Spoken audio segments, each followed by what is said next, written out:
চাঁদাবাজির অভিযোগে এমপি পুত্র আটকের পর ছেড়ে দেয়া বিষয়ে প্রশ্ন তুলেছেন মানবাধিকার কর্মীরা। তারা বলছেন, আইন সবার জন্য সমান হওয়া উচিত। তবে স্বরাষ্ট্রমন্ত্রীর দাবি, আইনের শাসনের কারণেই আটক করা হয় এমপি পুত্রকে। সাব্বির আহমেদ জানাচ্ছেন আরও বিস্তারিত।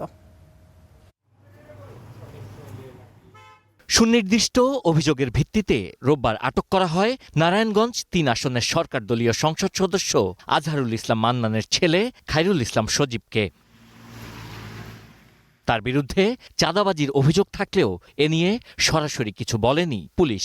অনেকেই অভিযোগগুলো করেছে, স্পেসিফিক আমি কারো নাম বলবো না। আমরা অভিযোগগুলো পেয়েছি, কিন্তু তারা এখনো মামলা করার জন্য আসেনি, কিন্তু অভিযোগ জমা দিয়েছে। আটকের পর ঢাকায় মিন্টু রোডের গোয়েন্দা পুলিশের কার্যালয়ে নেওয়া হয়, জানিয়ে খুদে বার্তাও দেয় পুলিশ সদর দপ্তর ও ডিএমপি। তবে রাত ১টা নাগাদ তাকে মুচলেকা নিয়ে ছেড়ে দেয়া হয়।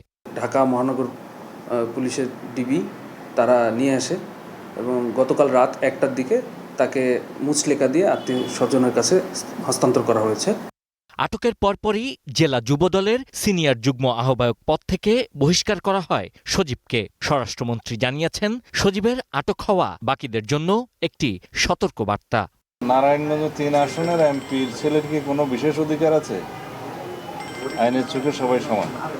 পুলিশের কাছে বিভিন্ন রকম অভিযোগ ছিল তার বিরুদ্ধে, সেগুলোর জন্য জিজ্ঞাসাবাদের জন্য তাকে তারা নিয়ে এসছে, জিজ্ঞাসাবাদ করেছে। মানবাধিকার কর্মীরা বলছেন, বড় অভিযোগ না থাকলে সরকার দলীয় একজন সংসদ সদস্যের ছেলেকে আটক করত না ডিবি। সাধারণ মানুষ যা বোঝার সেটা বুঝবে এবং এই ব্যাপারে যথাযথ পদক্ষেপ যদি ঊর্ধ্বতনরা না নেন, তাহলে কিন্তু এগুলি নেতিবাচক প্রচারণার অংশ হয়ে যাবে। শুধু নেতিবাচক প্রচারণা না, মানুষ বদ্ধমূল ধারণা করবে যে মন্ত্রী এমপির ছেলেরা আইনের ঊর্ধ্বে থাকে। দুর্ভাগ্য কি, প্রধানমন্ত্রী ছাড়া আর কাউকে তো আমাদের বলার জায়গাটা থাকছে না। না হলে বলতাম স্বরাষ্ট্রমন্ত্রী উদ্যোগ নেবেন।